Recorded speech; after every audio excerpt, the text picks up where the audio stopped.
Buenos días a todos.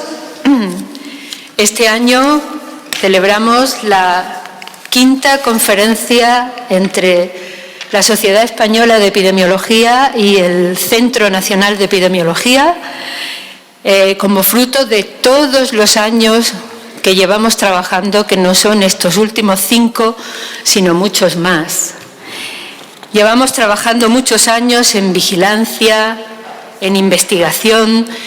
Hemos celebrado exitosas campañas de jornadas de vigilancia de la salud pública el año pasado. También celebramos unas jornadas sobre protección de datos que tuvieron un importante impacto en el ámbito de la vigilancia y en el ámbito de la investigación en salud pública, a la que invitamos a notables políticos y, cómo no, el Centro Nacional de Epidemiología siempre ha apoyado y participado en todas las actividades que la Sociedad Española de Epidemiología organiza.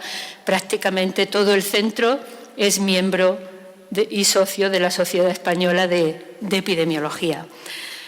El año pasado, como la epidemiología y la salud pública es una fuente inagotable de iniciativas y de innovación, el año pasado introdujimos un tema bastante innovador, que era los determinantes estructurales y las desigualdades y la manera en que los ayuntamientos abordaban estos temas para hacer más saludables la convivencia y la vida de los ciudadanos en las ciudades.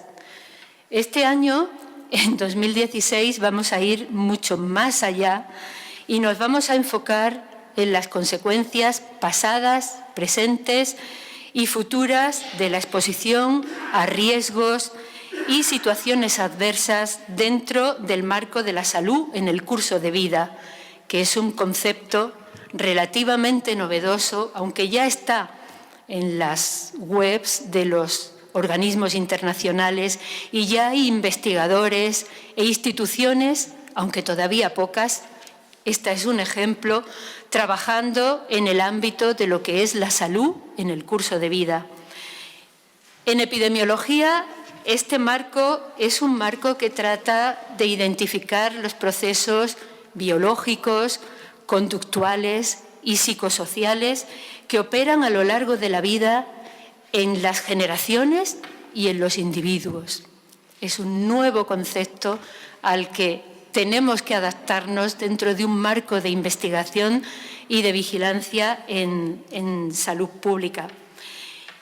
Y para ello este año hemos traído al doctor Quentin Sandifer, que es una de las pocas instituciones que conozcamos a nivel europeo que están integrando de forma efectiva en el ámbito de la vigilancia de la salud pública lo que es la aproximación al curso de vida y las consecuencias de los riesgos que los individuos contraen desde la gestación hasta la vida adulta.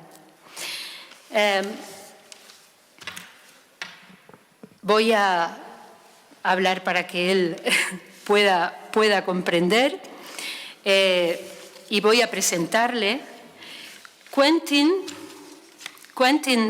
Sandifer is the Executive Director of Public Health Services and Medical Director at Public Health in Wales. Dr. Sandifer graduated in 1985, he's a young man, from the University of Wales and the College of Medicine in Cardiff, and he was first trained as a family doctor, and between 1999 and 1992 he worked in a family practice in Canada before returning to the United Kingdom and entering a public health practice.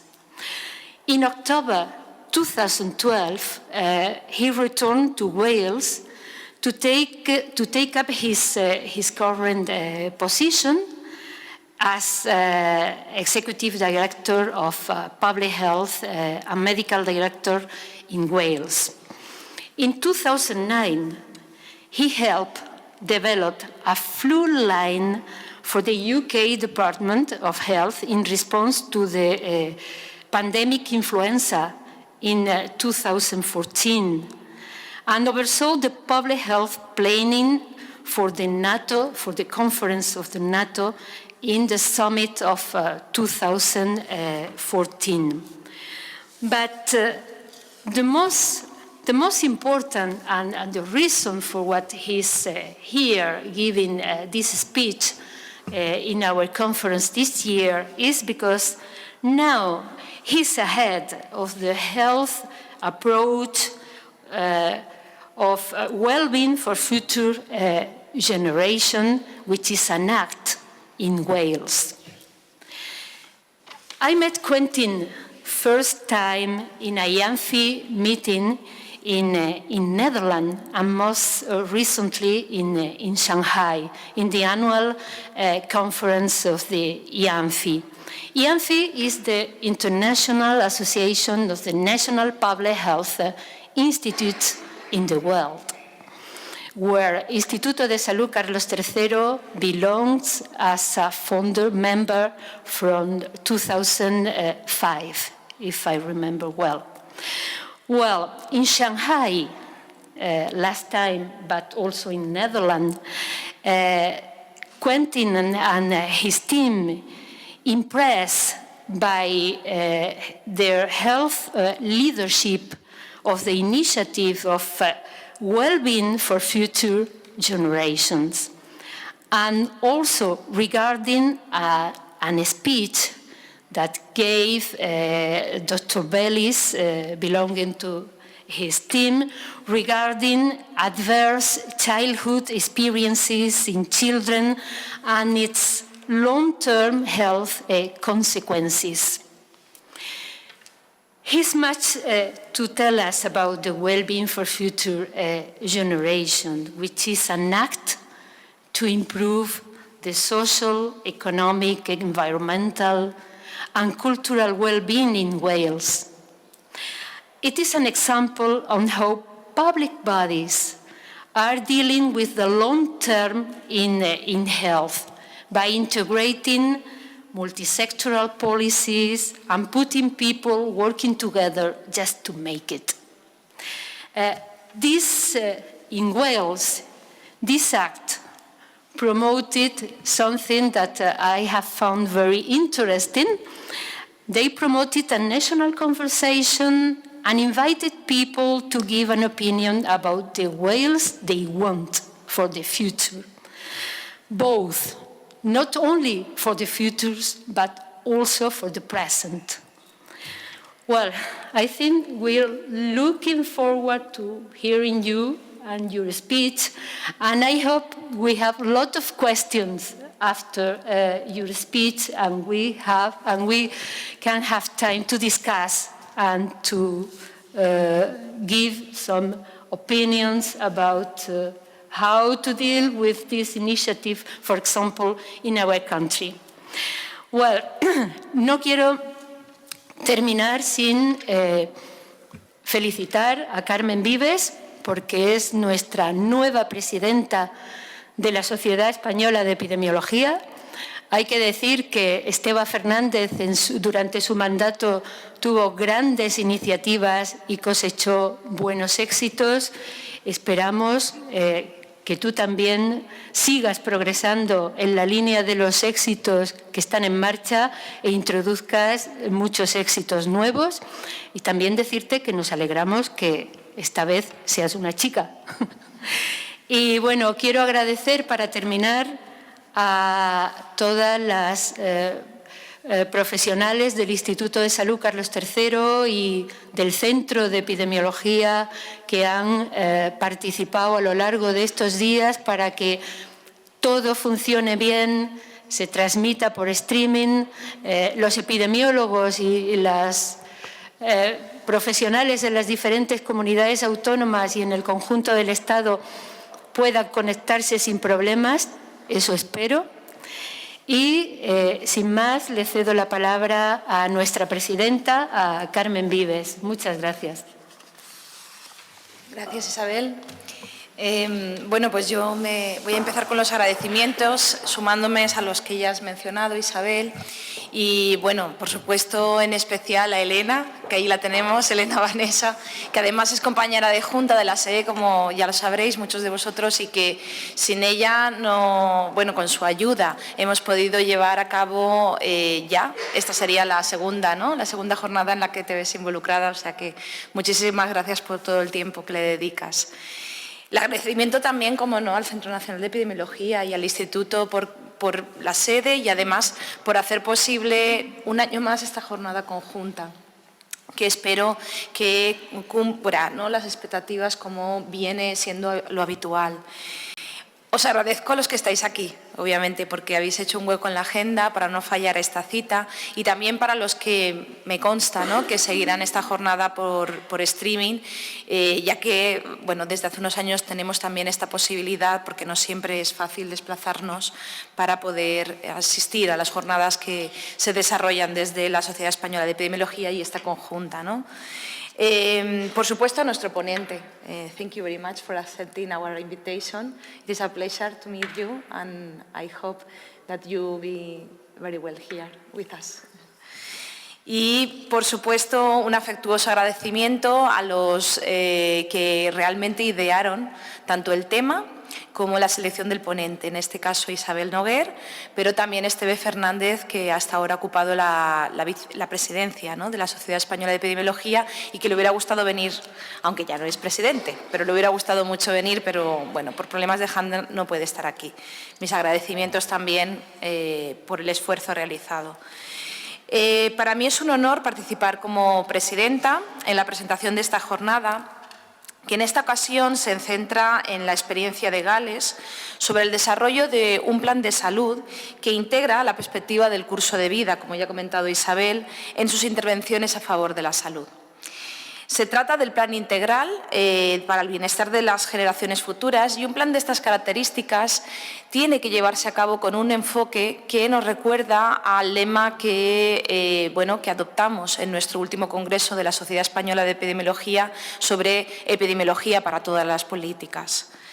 Es también un tema de relevancia, tengo que deciros, para las sociedades con las que tenemos alianza, en este caso, en particular con la Sociedad Española de Epidemiología, que justo este jueves va a presentar su próximo informe y tiene un enfoque, y solamente puedo adelantar eso, tiene un enfoque muy similar al que vamos a observar, ¿no?, en esta ponencia.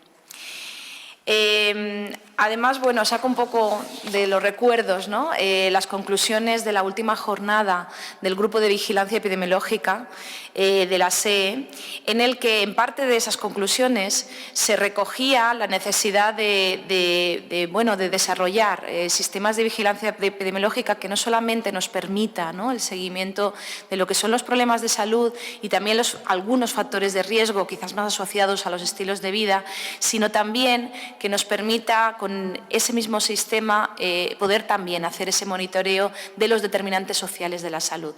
Yo creo que este es un buen ejemplo de buenas prácticas y que hoy vamos a tener el privilegio de escuchar en este sentido. Es además una buena ocasión para conocer un ejemplo de buen hacer que me consta, por lo que nos acaba de decir Isabel, ¿no?, conocido en el contexto europeo y también mundial, en algunos frentes, o por así decirlo, retos, ¿no?, que siempre están continuos, como por ejemplo lograr un trabajo interseccional que sea efectivo, que realmente pueda desarrollarse. Bueno, sin más dilación voy a dar la palabra a nuestro ponente, porque no quiero robarle ni un minuto más, y de esa manera tendremos después tiempo para debatir, para plantearle, ¿no?, las cuestiones que veáis más relevantes. Solamente añadir que podéis hacer un seguimiento también de la jornada a través de las redes sociales, hoy con el hashtag SEECNE 2016, que no tenemos anotado por ahí, pero sí lo tenéis en el folleto, en el tríptico de la jornada. Well, Quentin Sandifer, thank you again for accepting our invitation. Now the floor is yours. Thank you. And you happy for me to stand over there? Yes, of course. Thank you.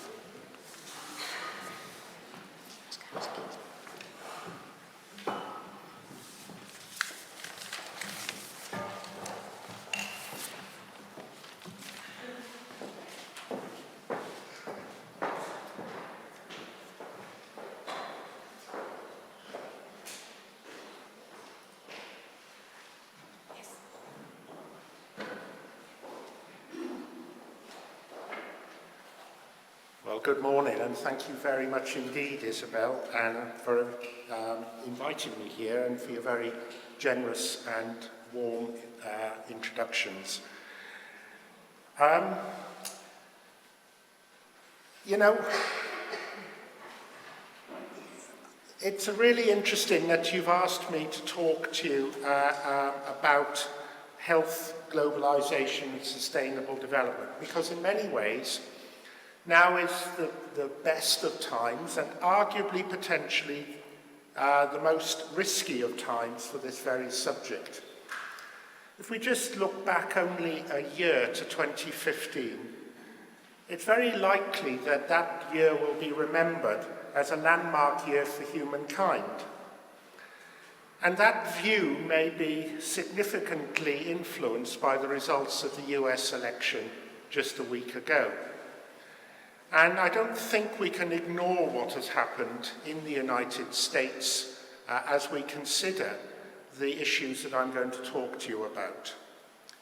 But let me just take you back to 2015. 2015 was the year 195 countries signed the United Nations Framework Convention on Climate Change, otherwise known as the Paris Agreement. This is the first ever universal, legally binding global climate deal. And for those who followed the story, this was the culmination of 23 years of discussions that began in Rio back in 1992. 2015 was also the year that the United Nations adopted a set of goals to end poverty across the planet and ensure prosperity for all as part of a new sustainable development, the so-called United Nations Sustainable Development Goals, to replace the Millennium Development Goals. And finally, and perhaps less well known, was that 2015 marked the publication of the Rockefeller Foundation Lancet Commission on Planetary Health, Safeguarding Human Health in the Anthropocene Epoch. It will be interesting to look back in a few years' time and see what has become of those under a Trump presidency. What hasn't and what will not change, at least for the foreseeable future, is that the world has become more interconnected. We've already heard from Isabel about IANFI, which celebrated its 10th anniversary this year, a coming together of national public health institutes, now across 80 countries and across 4 continents. The fact is, the world is an interconnected world. The world you live in is the world that I live in. Local health threats can become global crises in an instant, and global health emergencies can be your problem tomorrow. In this globalized and mobilized world, human health, well-being, and equity are ever more determined by social, economic, and environmental factors. Human, indeed the whole of planetary health, are key drivers of sustainable development, and health and equity contribute to economic growth. Perhaps then you are correctly positioned within the Ministry of Economics. Recent strategic and policy developments at the global, the European, and for me at the United Kingdom level are trying to address global health and sustainable development challenges and threats and to ensure the well-being of present and future generations. Wales, as one country of the United Kingdom, has taken an active role in these processes, providing long-term commitment and contribution to international engagement and global health. And in this presentation, I'd like to share with you some of the practical legislative and policy responses we've developed in Wales to global health and sustainable development, the challenges and the threats that these landmark agreements and the Rockefeller-Lancet Commission report set out to address. In a moment, I'll start with our landmark legislation, the Wellbeing of Future Generations Wales Act 2015. Then, in recognition that our children are the next generation and our futures, I will then describe research we've undertaken on the impacts of adverse childhood experiences and some practical responses other countries, including perhaps yours, can adopt to secure a healthy future for our children and their children and subsequent generations.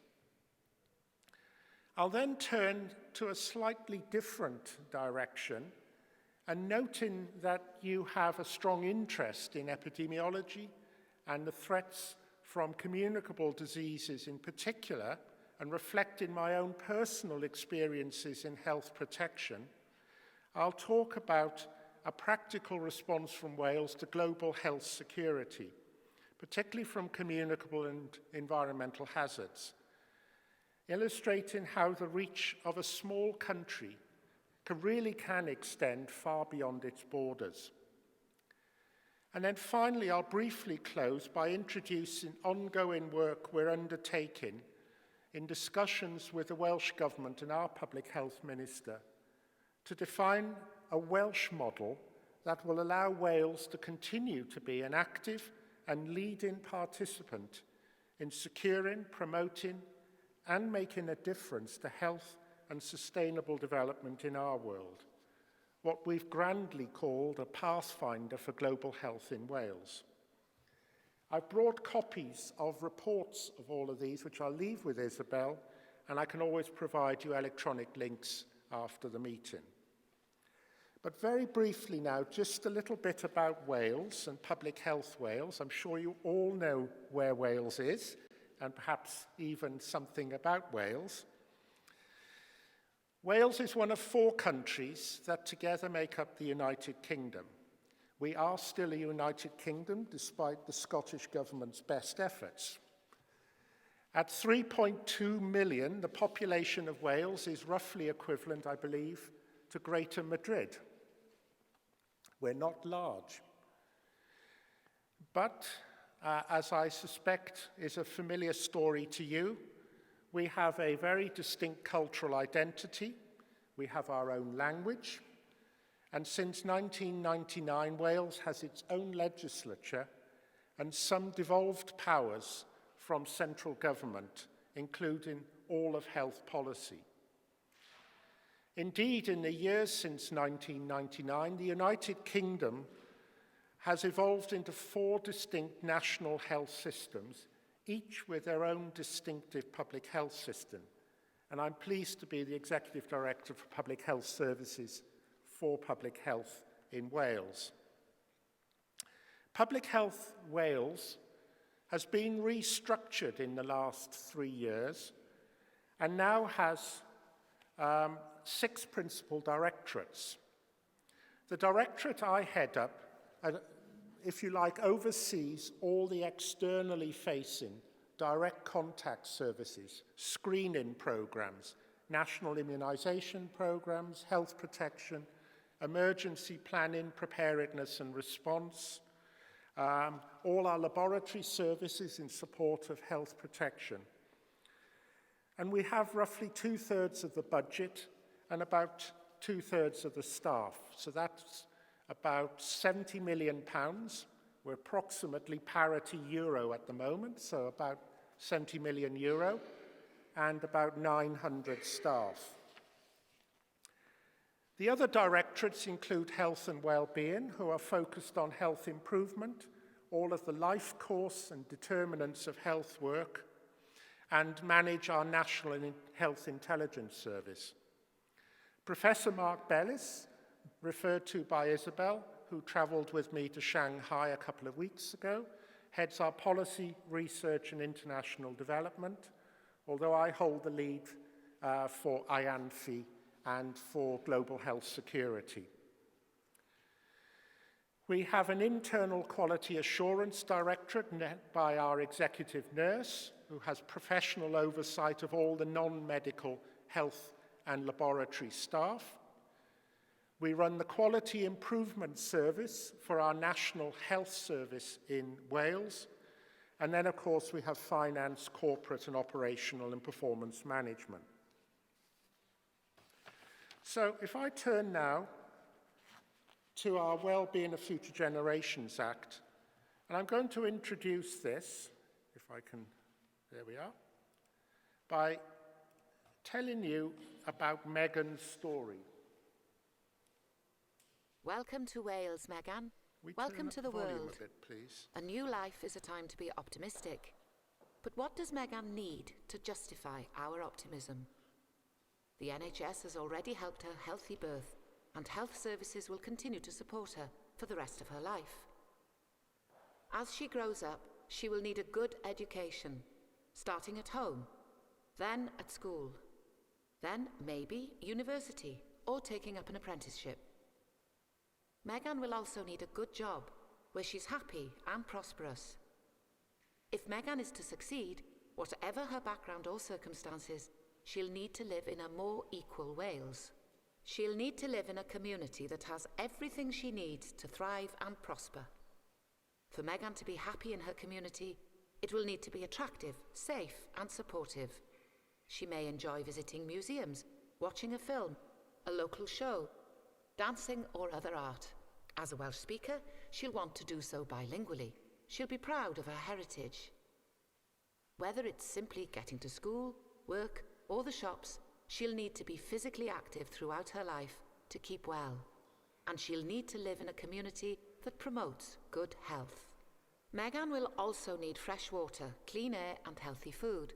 This means maintaining our beautiful environment and using our natural resources in a sustainable way. Growing up, Megan learned more about the planet and the importance of being a responsible global citizen. So, over her life, Megan has many needs. The good news is that these needs can be met. However, there are a few challenges in the way, such as poverty, an increasingly global economy, an aging population, poor health, and the inequality of health between people, climate change and pressures on our natural resources, and rising demand for quality public services. We know that we cannot face these challenges by doing things the way we always have. We need to take a different path. We have to live and work differently. That's why we have a new law in Wales, the Wellbeing of Future Generations Act. It's unique in the world. As someone from the United Nations has said, what Wales is doing today, the world will do tomorrow. It's based on the knowledge that the environment in which we live, the economy that gives us jobs, the society in which we mix, and the cultures that we share are all connected. To Megan, too. This is why the law requires 44 public bodies covering the whole of Wales to work towards 7 interconnected goals. 4. A prosperous Wales. A resilient Wales. A healthier Wales. A more equal Wales. A Wales of cohesive communities. A Wales of vibrant culture and thriving Welsh language. A globally responsible Wales. This gives us all a common purpose, but we'll need to work differently. This includes public bodies working together in public service boards to prepare a single shared plan for action. There are 5 ways in which we need to work differently. Decisions made today must have a positive and long-term impact for the future. We need to understand the effect a decision may have on the goals and on other public bodies in an integrated way. We must involve the people we serve in all their diversity. We must collaborate to find common solutions. And we must actively prevent problems appearing or getting worse.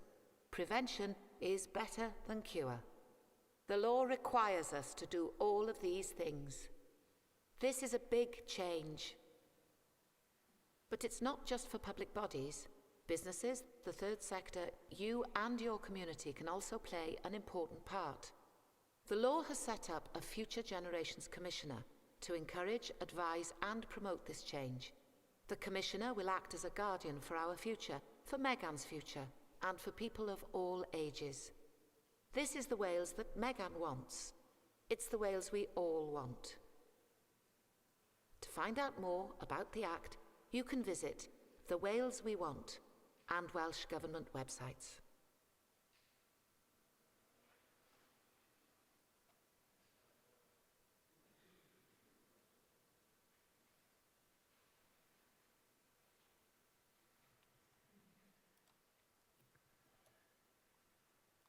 So let me just tell you where this came from. Like you, we hold elections on a regular basis, and our Welsh Government elections in 2011 brought in a new balance of power within our government, and there was a very strong cross-governmental push for a different approach to public service in Wales. And the Government of Wales introduced a national conversation. Isabel mentioned this. And what this meant was that they held so-called town hall meetings, meetings like this, as well as very small workshops, all over Wales, in villages, in large cities, right across Wales. Over 10,000 people attended all of these workshops and events over the course of perhaps about a year altogether. And everybody who attended, young or old, were asked a very simple question. In 2011, remember, they were asked this: what is the Wales you want in 2050? Okay? Look ahead 40 years. What is the world, what is the Wales that you want to live in, your children to live in, your children's children to be living in that time? And from that, 7 areas emerged, which were then defined as our well-being goals. And you heard in the animation, very briefly, a description of what these are. Well, they heard, the politicians heard, but then they did something quite remarkable. They actually did something in response to what they had heard. Not always a case with politicians, but what I think did enable this to happen is we had different political interests who all came together and said, you know what, I think this works. I'm an education minister and I can see the sense in this. I work for the economy, I can see the sense in this. I work for the environment. And they could see the shared, joined up sense in all of that. Hence, over the next 3 years, it made its way through our legislature and became an Act of Parliament from the 1st of April in this year. And it sets goals which all public bodies in Wales, including Public Health Wales and the Welsh Government itself, must achieve. And what underpins this is the Sustainable Development Principle. And that's very simply as expressed here. What we do today should not compromise what the world looks like and the ability of our future generations to be able to meet and respond to their own needs. And you heard about the 5 ways in which people are now being asked to work, with the focus on the long term in particular, and prevention. And prevention has become now, following our elections earlier this year, the principal driver for our government. It has realized at last that an hospital acute-centric health system is no longer sustainable. We've got to invest in risk factors, the determinants of health, and for the long term. So every public body has a well-being duty, and here we're talking about well-being in its broadest sense: personal, cultural, societal, economic, and environmental. We're asking people who work in the health service to think about the economic consequences. We're asking about people who work in education to think about the environmental consequences. They come together in public service boards, and these are being established now. They have to undertake an assessment of the state of well-being by the end of next March, and they have to publish a strategic plan within a year. You heard about the Future Generations Commissioner, who came into office in February this year. She oversees the whole of this programme, and in addition to that, the Government of Wales is held to account through our National Audit Office, the Auditor General. There are national indicators being developed, milestones, and in future there'll be a Future Trends report. So I mentioned a moment ago that children are our future. And if we do not create the conditions that set today's children on a healthy life course, we will fail in our core responsibilities as public health institutes to protect and improve health and tackle health inequities. So now I'd like to talk a little bit about the work we've done on adverse childhood experiences. Adverse childhood experiences have already been identified by our Future Generations Commissioner as one of her top priorities. And we're working with her office to develop a suite of documents. I've brought the documents with us. The most recent was only published 10 days ago, on adverse childhood experiences, looking at the international research evidence as well as the results of a survey that we conducted last year in Wales. And the theory behind this is very simple. The first 2 years are critical to the development of any child.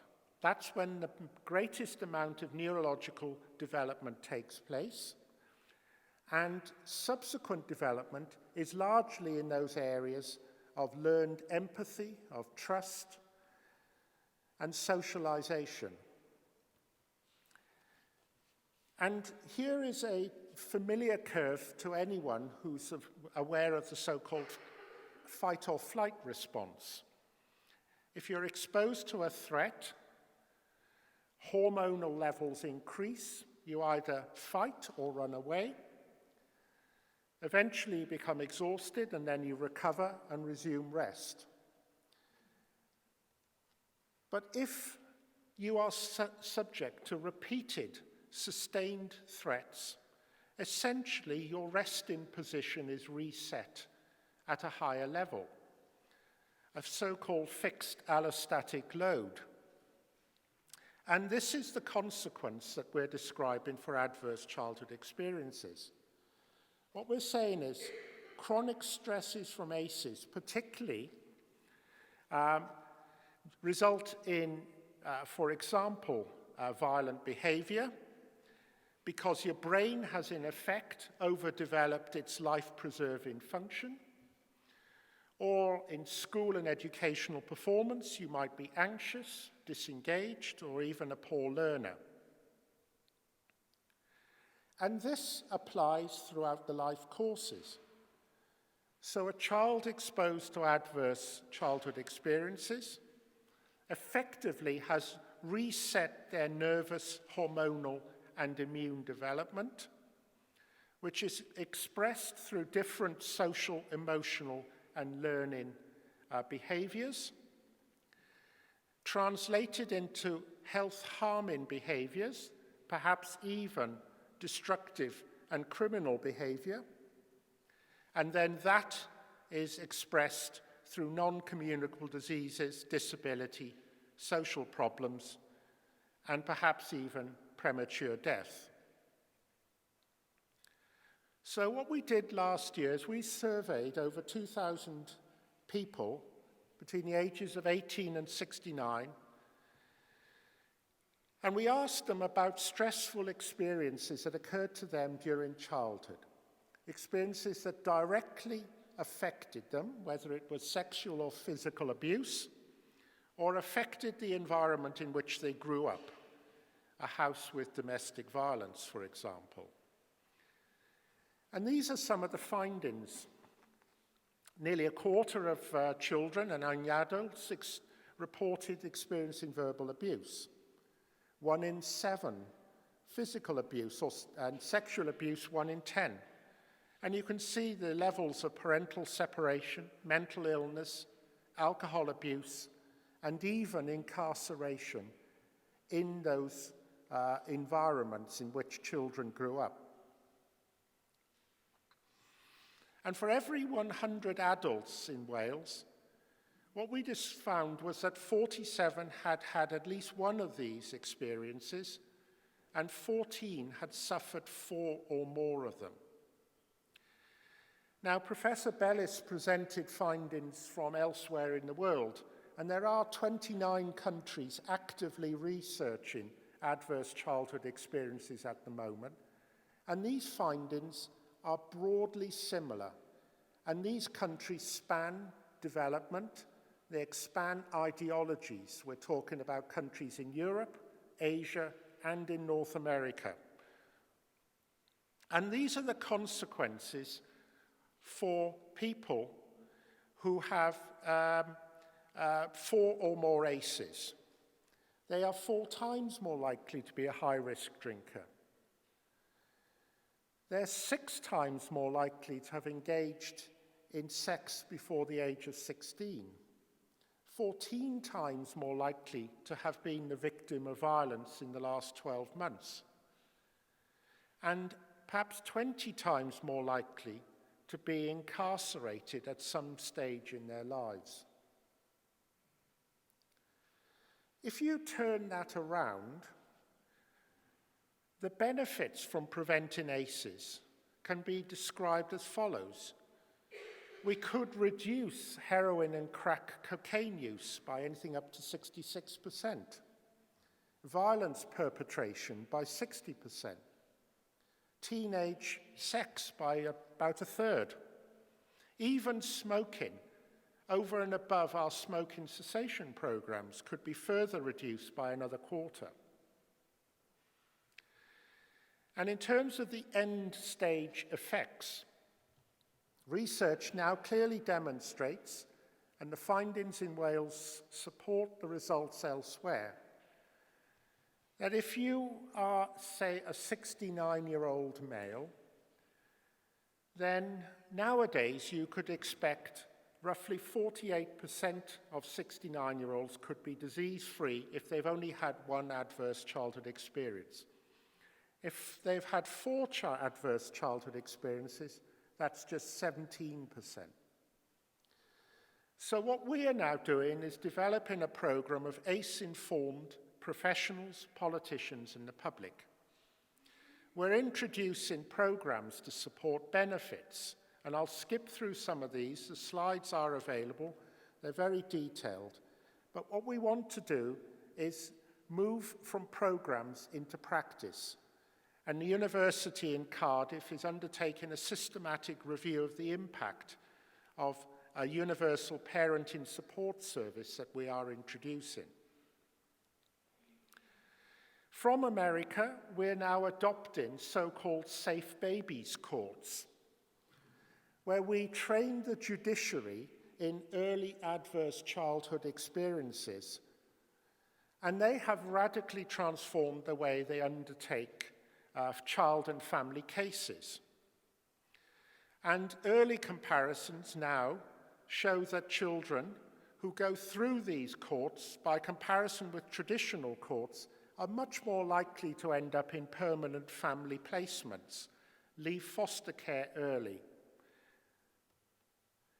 We're working with the police forces in Wales, adopting a programme developed in the north of England, where we just simply ask police to talk to children about potential experiences.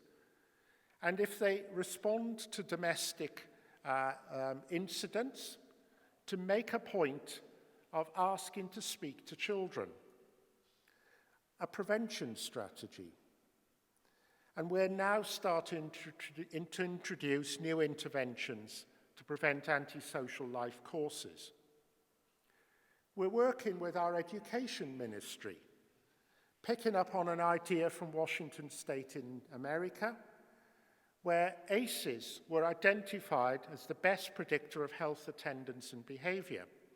And again, I won't go through the detail. The slides will be available afterwards, and you're welcome to email any questions or comments to us. But they found that fights in schools were reduced by 3/4, the need to suspend children by 85%, and high school graduation rates have gone up. So we're proposing to undertake a joint initiative with the north of England to implement so-called ACE awareness in our secondary schools. So now I want to turn to something different and introduce, as I said before, an example of where we are now, as a small nation, reaching out to support the other countries, but in a quite different area. This is the Health Protection Policy Toolkit. The United Kingdom is a member of the Commonwealth of Nations, 52 Commonwealth countries reflecting our history and heritage. And the Commonwealth Secretariat, in the wake of the Ebola crisis in West Africa, approached Public Health Wales and said, given the work you're doing on sustainable development, could you apply some of that thinking to some sort of resource that we could work with governments in the Commonwealth to assist them with policy and planning to strengthen for health protection? So we said, yes, I think we can. And that's what we have developed, a comprehensive practical resource for strengthening health protection. We have built on a health systems policy framework that the Commonwealth Secretariat has endorsed. And I haven't got time to go into this, but that's a subject I could speak to you about at another time. Importantly, it links directly to the new UN Sustainable Development Goal number 3 for health. And the tool that we developed has now been endorsed by the Commonwealth health ministers at their meeting in Geneva in May this year. And we're now working with the Commonwealth governments across the world to develop the tool further and to undertake validation. This slide, it's a busy slide, just illustrates some of the methodology. If we start with the top left, I don't know how many of you are familiar with the Lancet Global Burden of Disease report. This is the global burden of disease map for the 52 Commonwealth countries. Now, there are a very diverse range of countries, ranging from obviously the United Kingdom and Canada, first nation wealthy developed countries, through to some of the smallest and least developed countries in the world. So the map obviously reflects that breadth. You can do it for each individual country if you wish. What is really striking is that the lighter areas on the top right section reflect infectious and communicable disease. So even when you incorporate well-developed countries like the United Kingdom and Canada and others, still infectious diseases makes up a huge element of the burden of disease. And that dark box is just HIV alone. Top right of the slide is the Health Systems Policy Framework, and basically this looks at health and health toward universal health coverage. And another time I can talk to you about that. Then we have the vertical element called our Health Protection Framework. And essentially it's got three core elements: communicable disease, emergency preparedness, and environmental health. And what we did is we translated each of those into the light green horizontal in the middle into core requirements, intermediate requirements, and advanced requirements. So, for example, a country like the United Kingdom or Canada, perhaps Spain, might consider molecular diagnostic methods and genomic sequencing as a core part of its microbiological response to infectious diseases. Whilst a country like Sierra Leone is still building laboratory capacity in the wake of Ebola to do very simple laboratory testing. And this recognizes that difference. This is the health protection systems component, and what I want to draw your attention to is the double-ended arrow around it, climate change and sustainability. The fact is that the core elements, whether it's international health regulations, communicable disease, emergency preparedness, or environmental health, are all themselves consequential to climate change and sustainability. And this is the detailed structure, and you can have a look at the report, and it goes into the different sections in more detail in these various charts that are set out in the document. And earlier this year, as part of work that the United Kingdom is doing with our Department for International Development, we took this tool to Sierra Leone to undertake some evaluation and also validation of the tool. And these are just some images from that trip. We're going to go back to Sierra Leone again in a couple of weeks' time. So very last section briefly is just to talk about how we in Wales are now pulling all of this together, if you like, from a public health perspective to develop our so-called Pathfinder for Global Health. If you like, a means by which we can facilitate the discussion and engagement that's necessary in Wales as one country, and we would suggest a discussion that is relevant to every country, on how Wales continues, strengthens and promotes its contribution to global health, and suggests an approach that we could take in Wales that builds on our distinctive conditions and unique identity. A whole-of-government commitment to the principles of sustainable development being key among them, as evidenced by the Wellbeing of Future Generations Act. And we're doing that because we believe that as a global citizen, we, as every other country of the United Nations, have got three immutable and inevitable forces to confront. The first is what I said at the beginning, the realization that local health threats can have global impacts and global health emergencies can have local effects. Most obvious, but by no means exclusively illustrated by communicable diseases. The second is that not only human and animal, but human, animal, and plant health are inextricably linked. And we talk in Europe and in North America particularly around the One Health concept. And I'm sure many colleagues will be familiar with that idea. But we think the third inevitable force is the fact that humankind's destiny is inextricably linked to the state of the planet's health. Whether we're talking about the effects of global warming, all of us will be experiencing that already. The competition for scarce land and water resources, a real and live issue for many countries, including developed countries. If you've ever visited California to talk about water resource management, a crisis issue for them.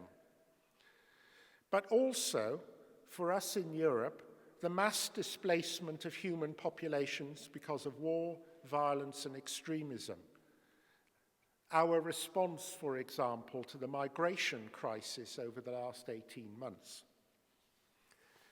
Now, as a nation, we believe that we have a history and a commitment to being an outward-looking, actively contributing global citizen. And our new government, elected this year, in its programme for government published just 6 weeks ago, has put strengthening global health engagement at the centre of its 4 priority areas: prosperity and security, being healthy and active, being ambitious and learning, and being united and connected. And I was saying to Isabel at the beginning of this meeting that a couple of weeks ago we had a round-table meeting with our Minister of Public Health under so-called Chatham House rules, which is a method we have in British government for having meetings with ministers where we do not attribute what is said to any individual. And that allows ministers to fully and freely engage in discussion. And we're following those discussions up with the Minister about the approaches we can take, how we can build sustainable partnerships and collaborate internationally, but how we support research and innovation, both within and outside Wales, how we as a small nation can still contribute to capacity and capability building in partnership with other agencies. In Sierra Leone, we're working with Public Health England and the World Health Organization. About rethinking intergenerational responsibility. It is not just about today, it is about tomorrow and tomorrow's tomorrow. Through evidence-informed, strategic and targeted investment, as we set out in our Wellbeing of Future Generations Act. And strengthening intersectoral governance and accountability, and that includes the Government of Wales as well as the agencies.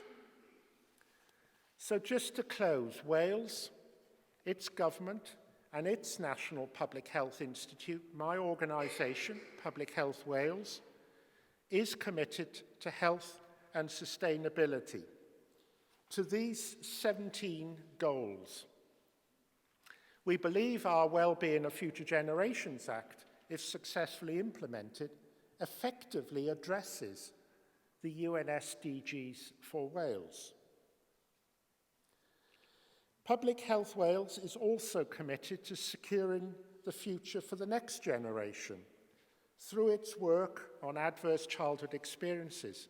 And when we were in Shanghai, Mark Bellis and I proposed a global network for adverse childhood experiences. At the moment, we have 29 countries engaged in activities. The European countries have recently signed a declaration in Belarus, the Minsk Declaration, but we think we need to join all the countries up, regardless of where they are in the world. And we are prepared to take that forward through the IANFI Secretariat.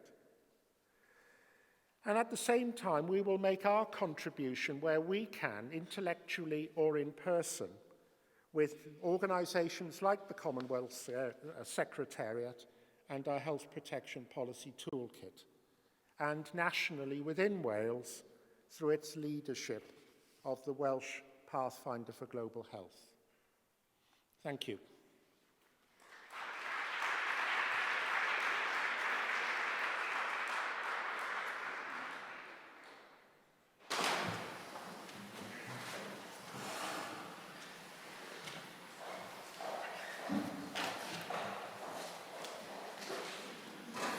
Well, thank you very much, Quentin, for such exciting initiative.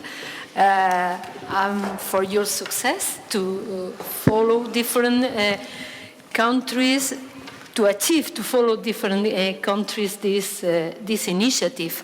I hope in Europe we can join this kind of initiative through IANFI, or maybe just contacting different countries and learning one from another.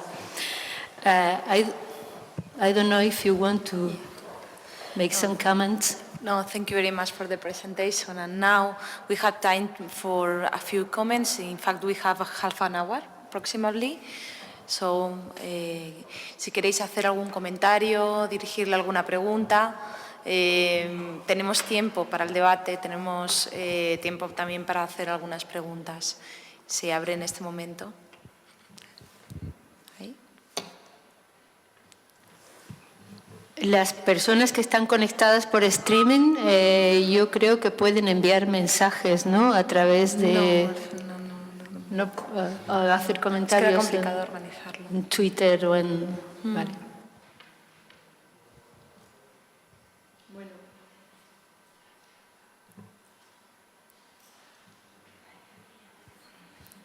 Bueno.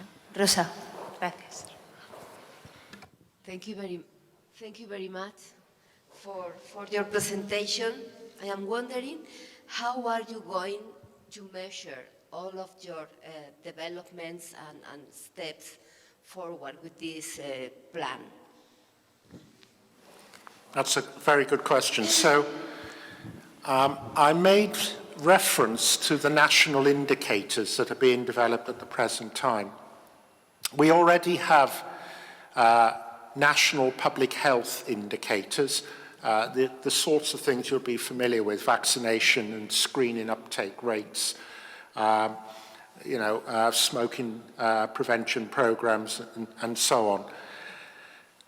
But obviously, because this covers much more than just health, we need to develop indicators for measuring environmental change. And there we've got things that we can talk about. We can refer to air quality, for example, which is measured very closely in many parts of Wales, particularly in urban settings. Where it starts to get very difficult is when you start to talk about societal and cultural measures.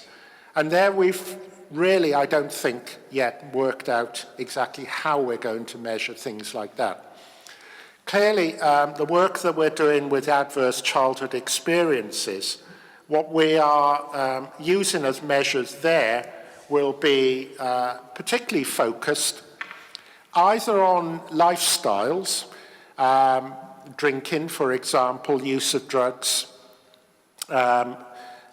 conception rates in young people and so on, or measures obtained through our criminal justice system. The impacts, for example, on behaviour and whether the police are involved. And that's why the police are so closely involved with us, because we want them to tell us whether we're actually making any difference as a consequence of this. So it's a good question, and it's a question we haven't fully answered.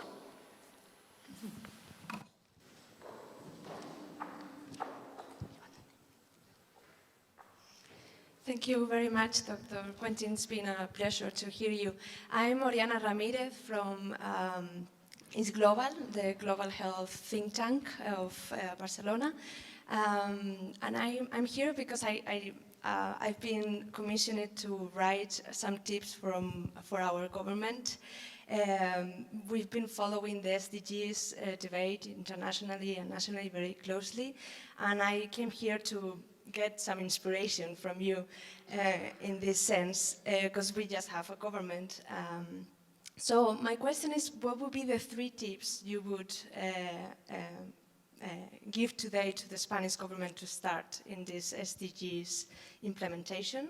I've heard that there's several European countries that have already submitted a report to the UN High Panel, but there's another 7 in the row, and Spain hasn't yet committed to this.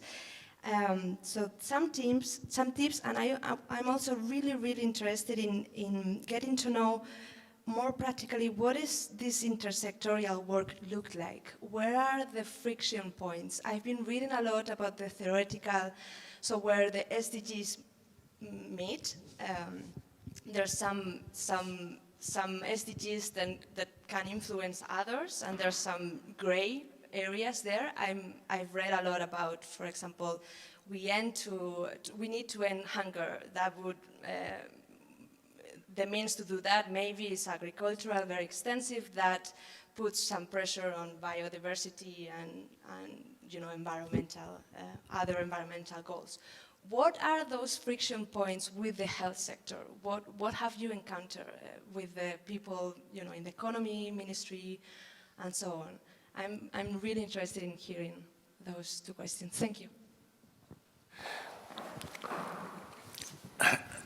So let me just be clear. You took 10 months to form a government in Spain, so I'm not going to presume to suggest what the new government in Spain should do. That would be beyond my remit, I think. However, the question you ask is a terrific question, both questions, and they're very difficult. It should be said, when we developed our Wellbeing of Future Generations Act, which was in 2011, 12, 2013, well, we were aware that there were negotiations taking place in the United Nations about the future of the Millennium Development Goals, but we obviously didn't know what the outcomes of those were.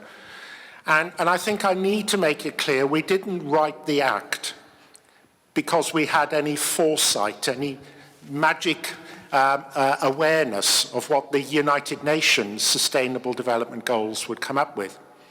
It just seemed to us, when those goals were published, which occurred in September of last year, at approximately the time our act was working its way through the final stages, everyone could read across and see that there was a very close match between the two. So I guess what I'm saying is there was a large element of good fortune, if you like, for the government in Wales. But more seriously, from another country's point of view, the first thing I think it has to be said is you've got to have the whole of government committed to the UN SDGs.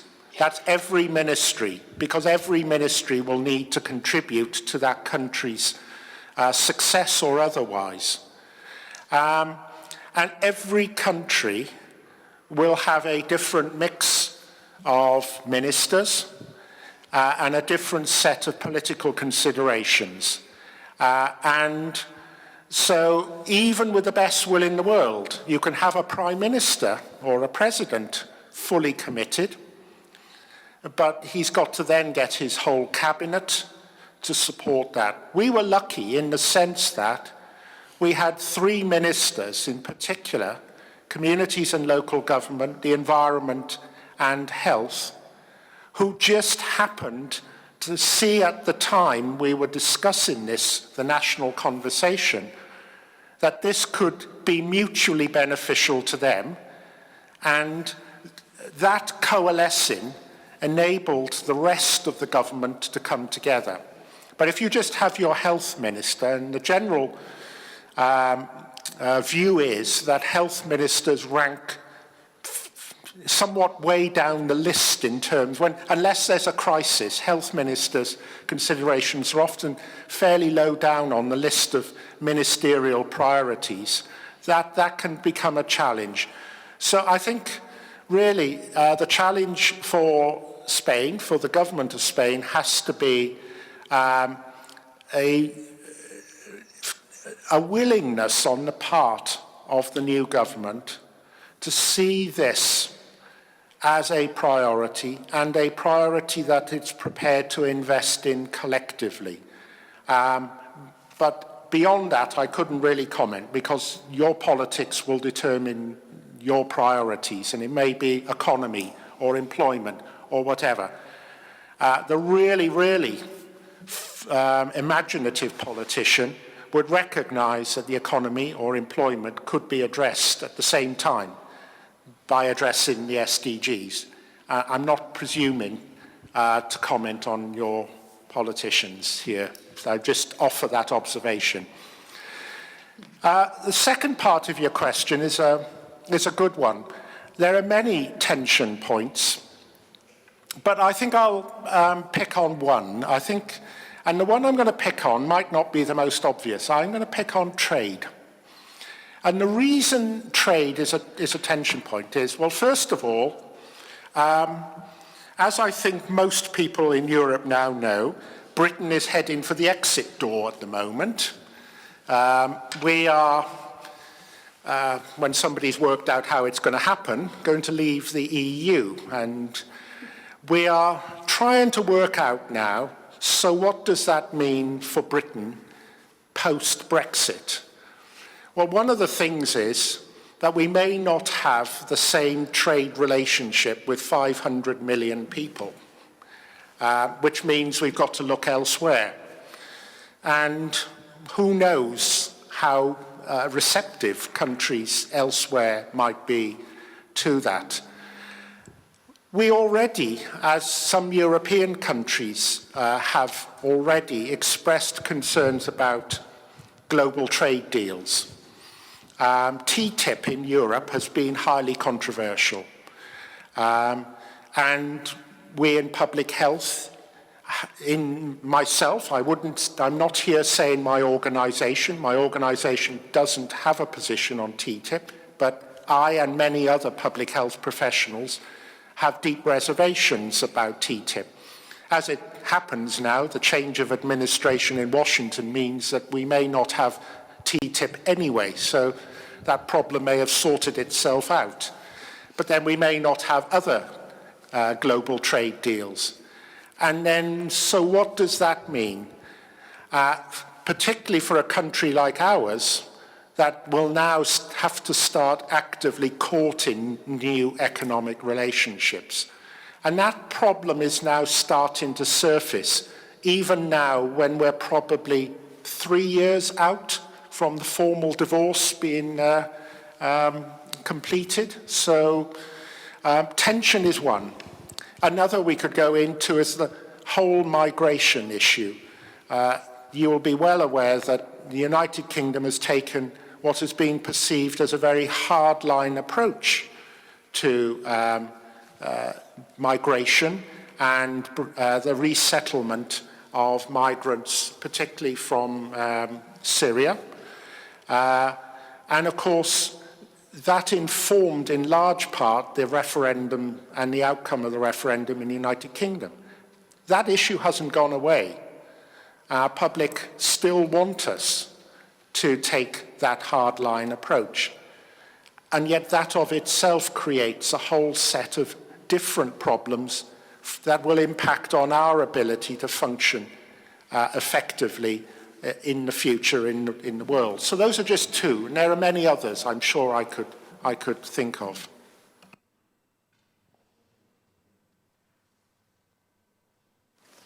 ¿Más preguntas?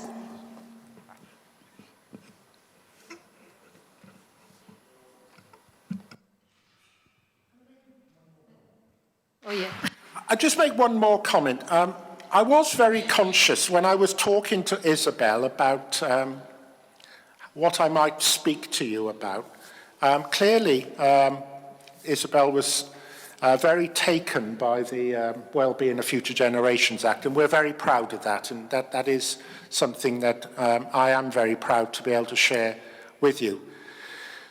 But I am very conscious, certainly even in Wales, the conversations that we have when we're dealing with, the challenges currently of infectious disease, poor uptakes of immunization, perhaps poor uptakes of screening, the difficulties with substance misuse and so on, it can seem like talking about globalization seems like an almost an incidental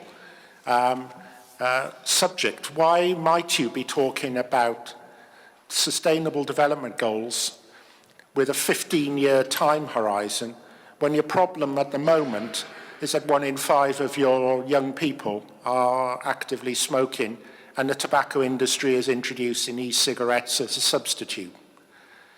And I say to you that actually it is all relevant, because everything we're doing we have to do for public health, whether it's addressing the e-cigarettes today, the poor uptakes in screening in some of our programs, for example, bowel screening in men for us, or whatever, the challenges of infectious diseases, the resurgence of TB being one, for example.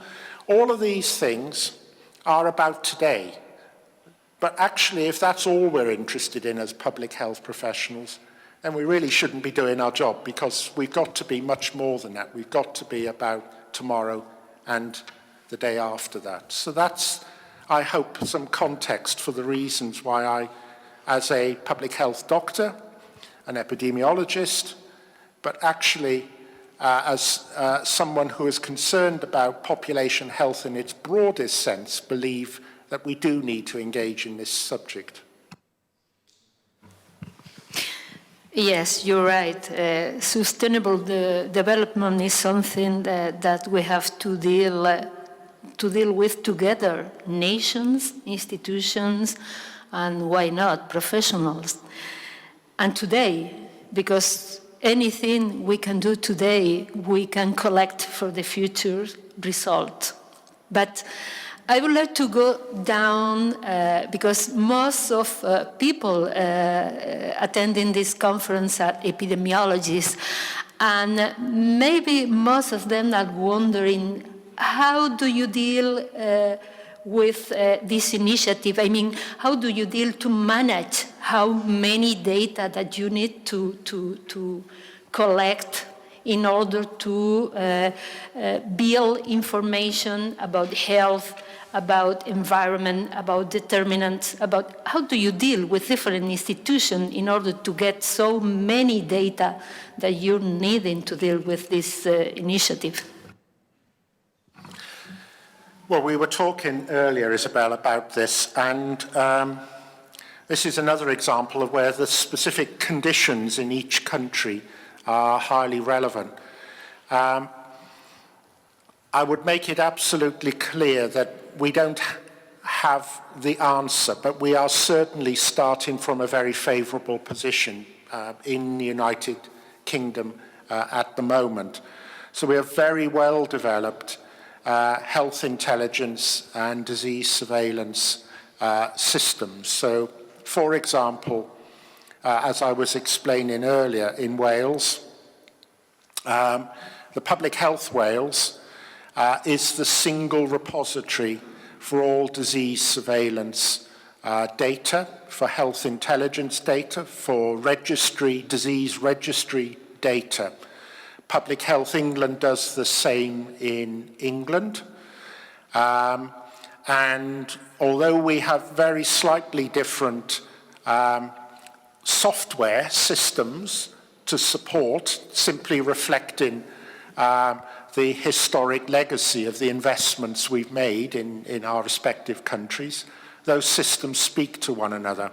So, for example, we are developing an infectious diseases case management system that not only allows us to collect all the infectious diseases surveillance data, but allows us to link that to all our microbiology laboratories and the data produced by their laboratory information systems across Wales, together with, eventually, a piece of work that we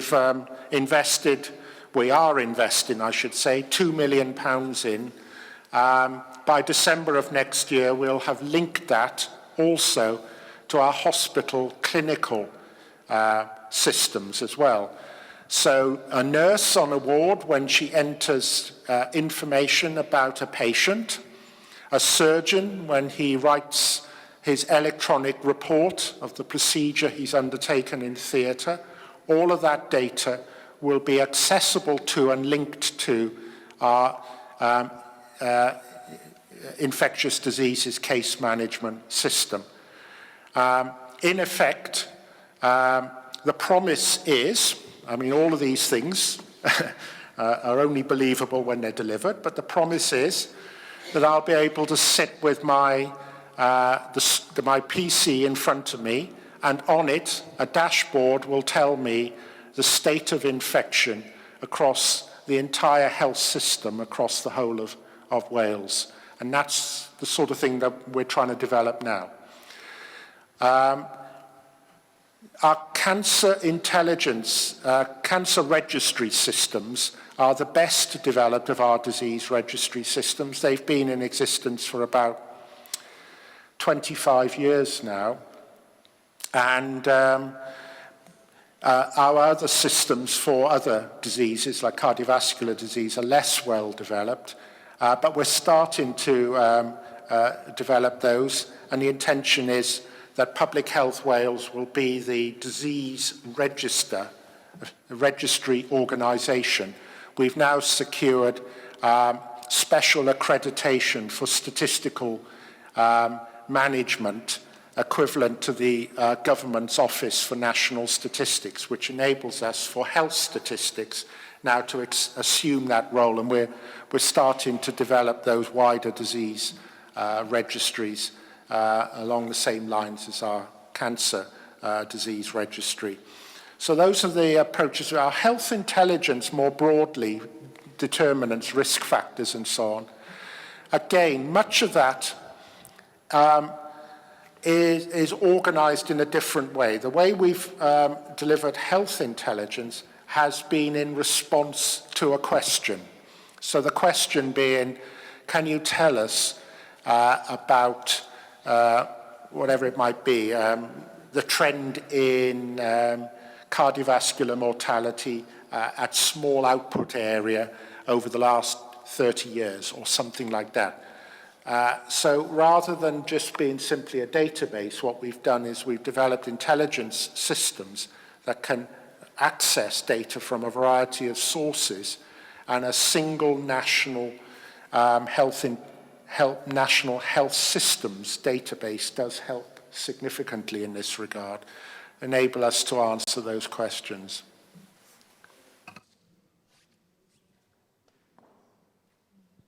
To make a comment, because I was really impressed, because you mentioned that in that sessions that you organize in your country with citizens around, I think I heard that around 100,000.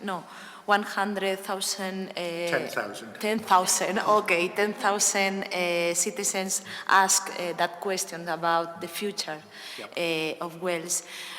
I think is a big amount of people that are engaged in this project, and the question is how can you get this participation, this enormous participation, and also the implication of people in the program? Well, our Future Generations Commissioner thinks that we haven't spoken to enough people, actually. She thinks 10,000 people out of 3.2 million is a very small sample. And she's now actively working her way around. She's met now with all 44 public bodies since the beginning of February, and through them trying to sort of open up the engagement even further. It's a really good question. Why did the public engage? I don't know if I really know the answer to that. I don't know if anyone really knows the answer to that. What makes the public respond? Well, there are obvious things that can make a public respond. You can there could be something that is terrifying or frightening, and people will come together because they'll want answers. Anytime we want to change any of our health services, that always gets people because they don't like change. They'll come along and they'll want to protect the small clinic in the village, that is almost unsustainable.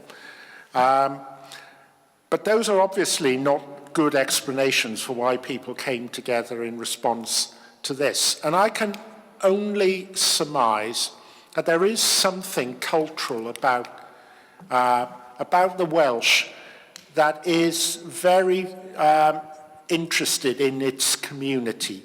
The identity of Wales is very distinctive. At the risk of sounding extremely political, and I don't mean just Spain, many of the debates and anxieties in countries around the world, and in Europe and even in Spain, about regional identity and what that means, whether it's Catalonia or the Basque region or whatever. Much of that is driven by people's sense of their own identity. The Welsh have a very strong sense of their own identity. The only part of England that begins to even approach that, I would suggest, and here if I'm being live streamed and anyone from England watching, it's a good job I'm in Spain, but it probably is Yorkshire. There's a very strong sense in some parts of the country, and Wales has it, of its own identity. And that means people will come together to talk about what they want for themselves and their community in a way that they might not do in much more metropolitan, cosmopolitan areas like London and the southeast of England. That's all I can surmise. It's difficult. I don't have a good answer, I'm afraid.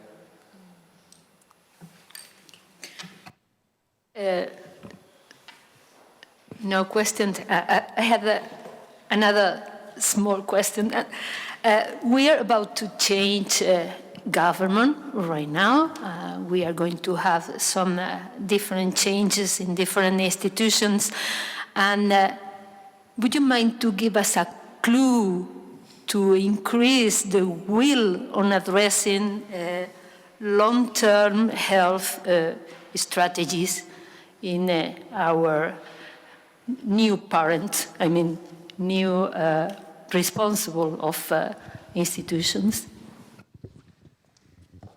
Well, I'm going to take advantage of that as a reasonable cue to mention something I haven't even mentioned to you. Now, in a sense, and I don't want you to take this the wrong way, but you missed your boat in a sense. You had 10 months of no government, and now you've got a government forming. You could have used those 10 months, perhaps. However, I'm not going to get myself in any more trouble. This is a pack. It consists of there's a report and a range of other materials, which I'll leave with Isabel, called Making a Difference. It was just about a year ago, knowing that we had national elections in Wales coming up in May, we had an informal session of our board, and we've always talked about how do we influence the next government. Everybody talks about how do you influence the next government. And, people say, well, you need to get into their manifestos. But, not everything in manifestos is actually ever enacted. So, fine, we will pursue that. But what we thought we should do is actually give government, not give a health minister, but give government something that, if you like, responds to our concerns as a public health organisation, but in terms that the government itself is able to receive, and that's really important. If you just go along, and public health has a long history of going to government and saying, you need to do something about problem, and government will listen sympathetically, but what they need is something simple and easy for them to understand, that they can convert very quickly into policy or into a program for government or into the finance minister's first budget statement. And that's what we've set out to do here in making a difference. And what we did is, and there's nothing rocket science about this, we said, well, look, and it'll be the same here and many other Western countries, we're all dealing with the same problems. Addressing alcohol, smoking, increasing physical activity, reducing health inequalities, investing in the first 1,000 days, in our case in Wales, that is from conception to the second birthday. Tackling obesity and diet, tackling violence and improving mental health and well-being. We could all agree these are key things we need to do. So you could take any one of these, and then what we did is we looked at the literature and we said, well, in very simple terms, and we're not being patronizing, we're saying a minister doesn't want more than one sheet of paper anyway. We're saying, there's the problem, the description, but more importantly, dear Minister, this is the societal impact. So, mental ill health in childhood costs society up to £59,000 per year per child. That is the financial impact in Wales of poor mental health in children, okay? Because they, of all the impacts, not just on education, health, social services and everything else. That adds up for children, childhood mental health, to up to £7.2 billion in an economy of just 3.2 million. That's a big number. Now, of course, much of that is hidden. You know, these are the long-term impacts of a child unable to function successfully, becoming a poorly productive adult and so on. We describe it in terms of costs to the NHS. So the cost of treatment for anyone with depression averages £2,210 a year. And yet, dear Minister, you're only spending 12% of public expenditure. Mental health accounts for only 12% of public expenditure on health and social care. So somehow that and those numbers don't add up. So then we go further than that and we say, okay, we've described the problem, we've given you some numbers that you can understand, but here are some solutions that you can also put in place. And then we talk about, for example, in child mental health, supporting parents' programs, variety of interventions to reduce conduct disorder, whether they're anti-bullying or whatever, etc. And I'll leave all of these. And we've done that for 8 key areas. And then we got the minister herself to launch these. If we launch these, they're just another public health thing. So before they wrote the programme for government, we managed to persuade the public health minister to publicly launch these. So now her name is attached to these. And that's really important. And then when they wrote the programme for government, they're not obviously going to put line by line what we've said in, but they've put in sufficient hooks that both recognise that they've understood what we've said and that they're still open to further conversations with us. But those further conversations now will be driven by the specific proposals we've set out in here.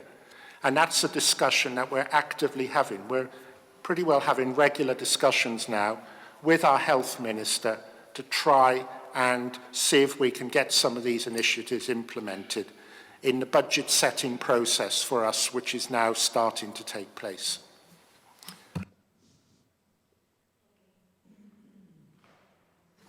Is there any more questions? Thank you very much for your visit and your talk. I like very much the issues having to do with the childhood. This institute is running a joint action in Europe which is aimed to prevent some chronic diseases. And one of the aspects has to do with the school programs for health, where there are some examples, for example, in Iceland and in other places. Could you expand something about your experience in health school programs with regard to the education of the personnel, the experience, and potential benefits with regard to physical activities, to health habits, and so on? My name is De Pedro. Thank you. Okay, so I'll be honest with you here. On the very specific question about school and child health programs, a colleague of mine who heads our health and well-being directorate would be much better qualified. What I can mention, however, is that one thing we've done to try and bring together public bodies toward a common set of goals for children is an initiative we're called United in Improving Health. We've now rebadged it Cymru Well Wales. The word well meaning in English and in Welsh exactly the same, so it's just such a nice, neat hook, actually. We can use the same word. And Cymru Well Wales is about bringing together people from sports and leisure, from social services and from education, together with health professionals, to develop a strategy for child health for the first 1,000 days. That's a piece of work that's ongoing, and within that will be specific initiatives for school and child programs. But I'm not the best qualified to speak to those, I'm afraid.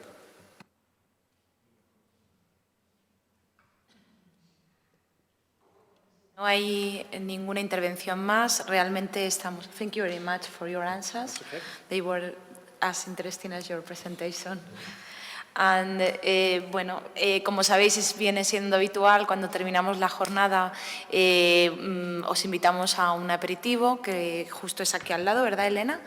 Y, bueno, de nuevo, por mi parte y en representación de la Sociedad Española de Epidemiología, donde estáis todos, muchas gracias por haber asistido a la quinta jornada conjunta del Centro Nacional de Epidemiología y la Sociedad Española de Epidemiología.